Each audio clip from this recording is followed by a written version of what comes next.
Bakıda ev almağa mən o qədər də maddi durumum yoxdur. Kiraya qalmağı isə hələ ki istədiyim evə yəni ehtiyac yox, istədiyim evə tapıb getmək istəyirəm. Əgər həmin o evin kirayəsini verə bilməsəm, daha ucuz evə keçməyi planlayıram. Bu belə. Düşünürəm ki, əgər gedib ora çıxa bilsəm, orada yerləşə bilsəm, uşaqlarıma eləyəcəyim ən böyük yaxşılıq eləyə bilərəm. Ən azından onların həyatını qurtararam, yəni.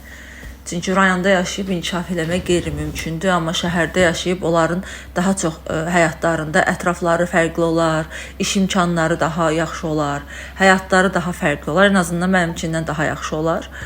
Əgər alınmasa da, yenidən mən qayıda biləcəyim bir evim var burada, qayıdacam. Yəni mən heç vaxt uğursuzluqlarımdan pis olmamışam da, dərs çıxartmışam əksinə.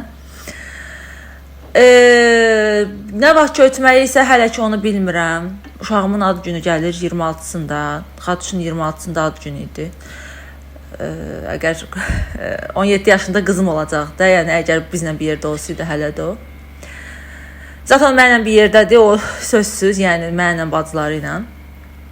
Onun ad günü 26-sı keçəndən sonra çox güman ki, köçməyə planlayıram. Əgər danışdığım ev alınsa, hələ ki orada yaşayış var.